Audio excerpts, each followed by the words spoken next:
Number 3 करेंगे जिसमें हमें फाइंड आउट करना है एडिशन का क्वेश्चन है। A is equal to this matrix, B इसके बराबर है, सी इसके बराबर और डी इसके बराबर है। फाइंड करना है हमें ए को प्लस करना है इस मैट्रिक्स के साथ, बी को इसके साथ प्लस करना है, सी को हमने इसके साथ प्लस करना है और डी को इसके साथ प्लस करना है। आगे सो ऑन इसकी तरह जाता जाएगा। तो हम आगे मज़ीद इसको पेपर पर हल करते हैं। चलें जी स्टूडेंट्स, हम इसको यहाँ हल करते हैं। क्वेश्चन लिख लिया मैंने। क्वेश्चन नंबर 3 का पार्ट 1, ए मैट्रिक्स आपको दिया हुआ है -1 2 2 एंड 1।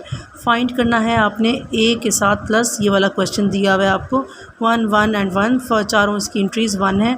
तो हमने इसको ए के साथ प्लस करना है इस क्वेश्चन को। तो हमने पहले ए प्लस दिस क्वेश्चन लिखा हुआ है तो हमने पहले ए की जगह उसकी वैल्यू लिख ली, ये मैट्रिक्स लिख लिया जो हमें क्वेश्चन में ऊपर गिवन था।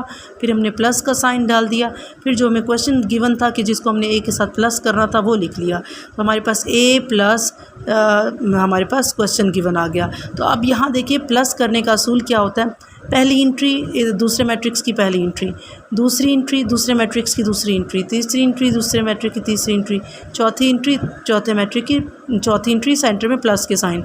-1 + 1 ये लिख दिया, 2 + 1 2 + 1 1 + 1 ये हमने चारों लिख लिया है। फिर अब इसके बाद माइनस प्लस माइनस होता है तो 1 में से 1 ऑब्वियसली 0, 2 में और 1 कितना हो गया 3, 2 एंड 1 3, 1 एंड 1 2, ये हमारा सॉल्व हो गया।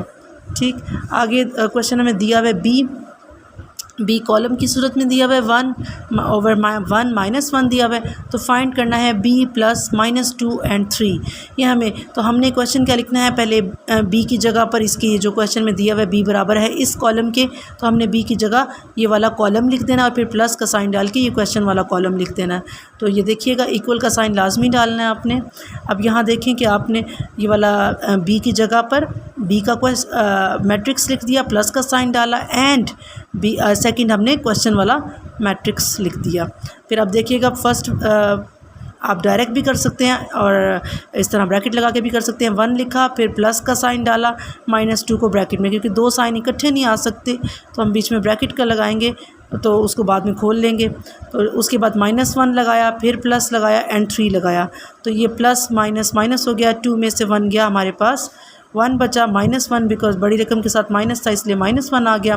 3 ये भी प्लस माइनस माइनस हो गया, 3 में से 1 गया, हमारे पास 2 आ गया। तो ये हमारे पास बी मैट्रिक्स का आंसर निकल आया। अगला हमारे पास सी है, सी मैट्रिक्स दिया हुआ है, सी इस मैट्रिक्स के बराबर है। तो हमने फाइंड करना है सी प्लस ये वाला क्वेश्चन वाला मैट्रिक्स। तो हमने सी की जगह इसका ये वाला क्वेश्चन लिखा सी, फिर प्लस का साइन डाला और फिर उसके बाद क्वेश्चन वाला मैट्रिक्स लिखा हमने। तो फिर हमने इसको अब प्लस करना है, 1 प्लस लगाया, -2 ब्रैकेट में डाल दिया। डायरेक्ट भी आप प्लस माइनस करके माइनस लिख सकते थे यहाँ पर, मगर इस तरह ठीक है कि आपके प्लस माइनस की मिस्टेक नहीं होगी।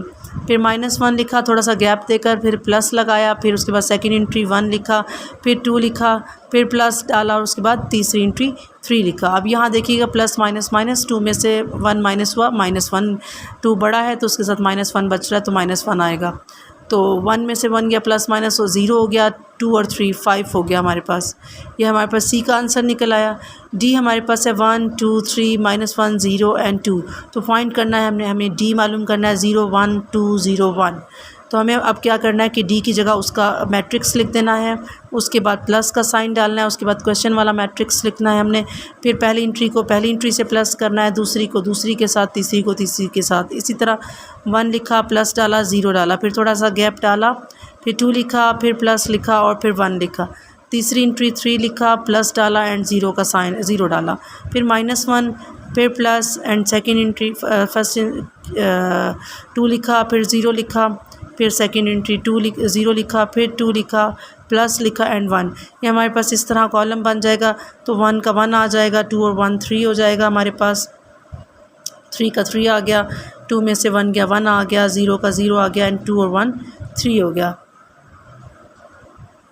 क्वेश्चन नंबर 5 है हमारे पास कि 2a आपको अगर याद हो पिछले क्वेश्चन में हमें दिया हुआ था a, वही वाला a हमने लिखना है, उसके साथ 2 पहले लिखना है, फिर a मैट्रिक्स डालना है और इक्वल का साइन डाल के हमने इसको पहले मल्टीप्लाई कर देना है। ये क्योंकि ब्रैकेट का मतलब मल्टीप्लाई होना है। 2 1 ज़ा -2, 2 2 ज़ा 4, 2 2 ज़ा 4, 2 1 ज़ा 2।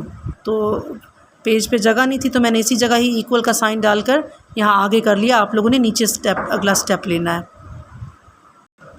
इस क्वेश्चन को दोबारा बता देते हैं कि कैसे करना है। इसको 2a लिखा और उसको फाइंड आउट करना है। इसका आंसर हमें ए क्वेश्चन में दिया हुआ था -1 2 2 एंड 1, तो हमें इसको 2 के साथ मल्टीप्लाई करना था।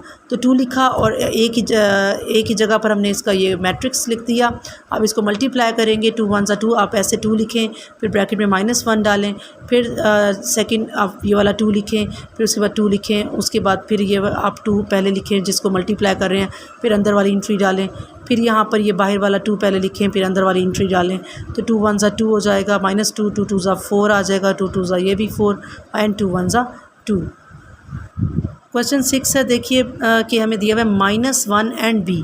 छोटा सा सवाल है मगर थोड़ा सा इंपॉर्टेंट है। ये MCQs के हवाले से भी बहुत इंपॉर्टेंट है और अक्सर शॉर्ट क्वेश्चन में भी आ जाता होता है। तो आपने -1 एंड b लिखा हुआ है, b आपको क्वेश्चन में दिया हुआ है, तो आपने b बराबर है इस मैट्रिक्स के 1 एंड -1 के। तो पहले लिखा हुआ है -1 क्वेश्चन में, तो हमने पहले लिख दिया इसको -1 और फिर b की जगह पर, इस b की जगह पर इसका ये वाला मैट्रिक्स लिख दिया। तो अब इसको आप क्या करेंगे, ऐसे ही मल्टीप्लाई कराएंगे इसको।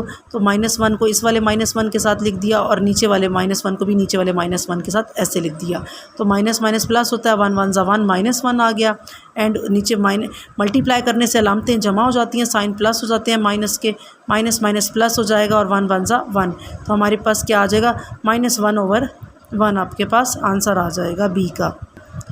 क्वेश्चन में दिया हुआ है हमें -2 एंड c मालूम करना है। तो c आपको क्वेश्चन में गिवन है, ये वाला 1 -1 एंड 2 दिया हुआ है और हमारा -2 दिया हुआ है, तो -2 लिख देंगे और इस -2 को इस एक एंट्री से 1 बाय 1 मल्टीप्लाई करा देंगे। तो -2 लिखा, उसके बाद 1 लिखा, फिर हमने थोड़ा सा गैप दिया, फिर -2 लिखा, फिर ये -1 लिखा सेकेंड एंट्री, फिर -1 लिखा गैप देकर और ये वाली तीसरी एंट्री 2 डाल दी।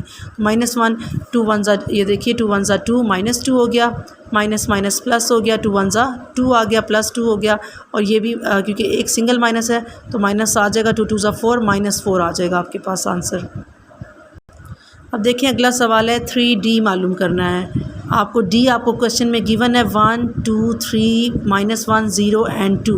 तो आपने 3 लिखा और D की जगह उसका मैट्रिक्स डाल दिया। अब इसको 1 बाय 1 मल्टीप्लाई करा देंगे, 3 1 ज़ा 3, इसी तरह 3 लिखेंगे और पहली एंट्री लिखेंगे, फिर 3 लिखेंगे और दूसरी 2 लिखेंगे, दूसरी एंट्री, फिर 3 लिखेंगे एंड तीसरी एंट्री डालेंगे और ब्रैकेट, इसलिए आप ब्रैकेट के साइन की जगह मल्टीप्लाई भी डाल सकते हैं मगर ये ब्रैकेट का साइन ज़्यादा बेहतर है। फिर 3 लिखेंगे, -1 डालेंगे, फिर 3 लिखेंगे, दूसरी एंट्री 0 डालेंगे, फिर 3 लिखेंगे एंड 2 लिखेंगे लास्ट एंट्री। फिर अब इसको मल्टीप्लाई कर देंगे, 3 1 ज़ा 3, 3 2 ज़ा 6, 3 3 ज़ा 9, 3 1 ज़ा 3 -3, 3 0 0, 0 से जो भी चीज़ मल्टीप्लाई हो वो 0 हो जाती है, 3 2 ज़ा 6। ये हमारे पास आंसर निकल आया क्वेश्चन नंबर 8 का, पार्ट 8 का। क्वेश्चन 3 का लास्ट पार्ट है 3C मालूम करना है। वो आप C लिखेंगे, C का मैट्रिक्स आपको दिया हुआ है क्वेश्चन में 1 -1 2 और इसके साथ पहले 3 डला हुआ है, तो पहले 3 लिखेंगे, फिर उसके मैट्रिक्स C की जगह उसका मैट्रिक्स लिखेंगे एंड फिर उसको 3 को 1 बाय 1 सारी एंट्री से मल्टीप्लाई करा देंगे। तो पहले 3 लिखेंगे, फिर 1 लिखेंगे, फिर थोड़ा सा गैप देंगे, 3 लिखेंगे एंड फिर -1 सेकेंड एंट्री, फिर 3 लिखेंगे एंड फिर 2 से लास्ट एंट्री लिखेंगे। फिर इसको मल्टीप्लाई करेंगे, 3 1 ज़ा 3, 3 1 ज़ा 3 -3, 3 2 ज़ा 6। ये हमारे पास लास्ट क्वेश्चन का भी आंसर आ जाएगा।